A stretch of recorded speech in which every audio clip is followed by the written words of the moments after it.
Chapter 37. Don't you realize that now you will suffer 36 invasions? What would we do if you had burned the list? White Crane Lad has transformed himself into a white crane and carried the head to the South Sea. When Shen Gongbao dies, you'll be out of trouble. Brother, forgive him. The most important precept of Taoism is compassion and mercy. Take pity on him, for he's spent so much effort to achieve all this. It's cruel to see him die. Jiang Ziya protested. If you forgive him, he won't forgive you. Don't regret it when you suffer from 36 invasions. The immortal of the South Pole warned. Even if I suffer at the hands of so many enemies, how can I forget the virtue of mercy? Jiang Ziya persisted. All the while Shen Gongbao was anxious to find his head. He knew that he would bleed to death if his head did not return within 3 hours. Yielding to Jiang's earnest pleading, the immortal of the South Pole waved his hand in the air, and the white crane opened its beak. In its haste, the head joined the neck with the face to the back. Shen quickly pulled his ears and turned it around. When he opened his eyes, he was astonished to see the immortal. The immortal rebuked him. You beast! How dare you fool Jiang Ziya with your sorcery? You should be taken to the Jade Emptiness Palace for trial. Be off with you. Then he turned to Jiang Ziya. You may leave now. Be careful on your way. Shen Gongbao was so humiliated that he dared not say a word to the immortal, but he turned to Jiang Ziya and said, Go then. I'll turn West Qi into a sea of blood and a mountain of bones. I promise you that. He stormed off, filling the place with hatred. Jiang Ziya held the list in both hands and rode his dust cloud to the East Sea. He came to a mountain with exquisite rocks, high peaks, and steep cliffs. Clouds and mist merged together over tiny islands carpeted with exotic flowers and fragrant grass. Pine trees and bamboos covered the slopes. It was just like the Penglai fairyland. Jiang Ziya was enchanted by the delightful scenery. I wish I could give up the vulgar world to come here to meditate on a straw mat and recite the Taoist classics, he thought. As he stood there lost in thought, huge waves suddenly began to lash the shore, and a great wind arose. In an instant, black clouds filled the sky, completely enveloping the mountain. How strange! He cried out in alarm. As he gazed at the churning sea, a huge wave split open and a completely naked man appeared. Great Immortal! I've been a wandering soul for 1,000 years, never achieving reincarnation. A few days ago, Virtue of the Pure Void told me that a great master would come this way today at this time, and he ordered me to attend on you.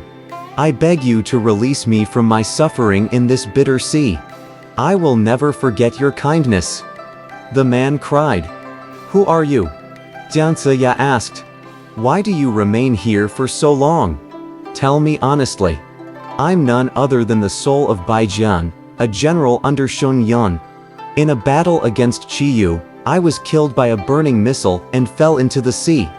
My soul's been confined here ever since. I beg that you let me enjoy a happy end. I will always be grateful for your kindness. So you're Bai Jian?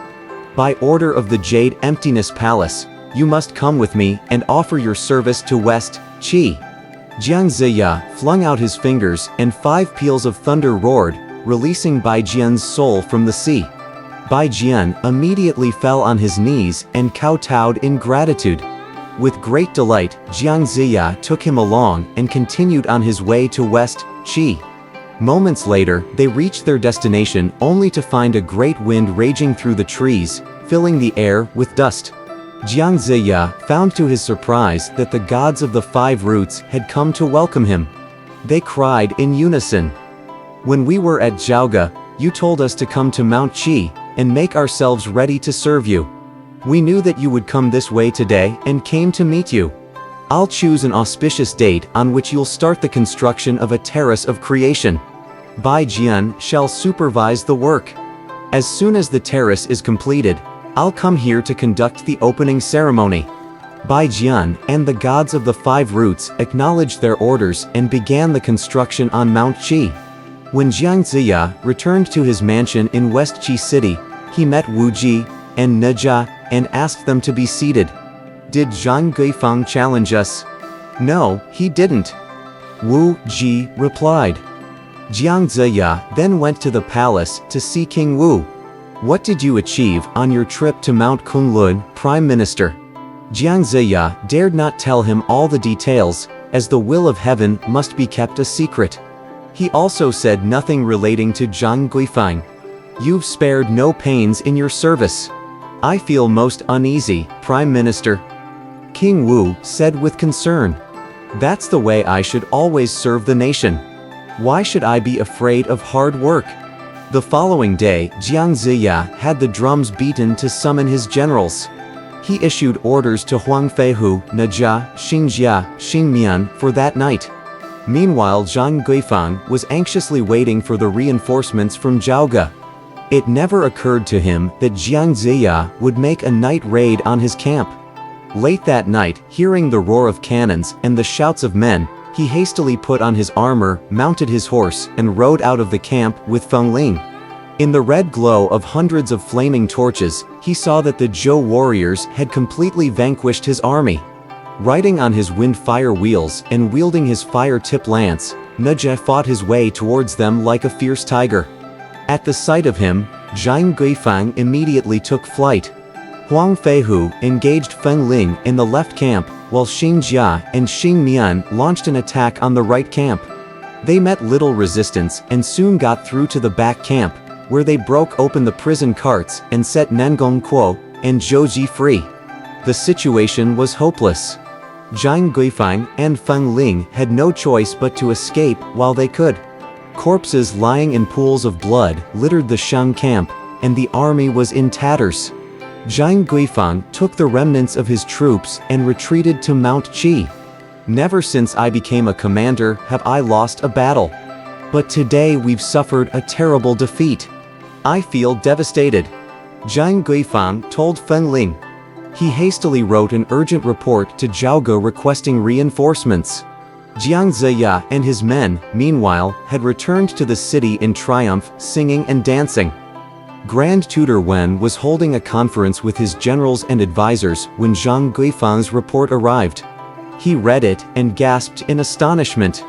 I gave Zhang Guifang a big army, but the outcome's pitiful. He's not only unable to win but has suffered terrible losses. We've not been successful in the east or south, either. In addition, numerous bands of brigands are staging uprisings all over the kingdom. What shall I do? How can I leave here when the country's so weak? But if I don't go, West Qi cannot be defeated. Ji Li moved forward. How can you go to the front and leave no responsible official in the palace? Why don't you invite some of your talented friends from the mountains and ask them to reinforce Zhang Guifang? The matter can then be settled, and you needn't worry about having to go there personally.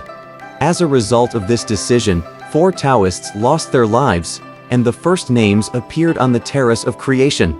If you want to know what happened thereafter, just read the next chapter.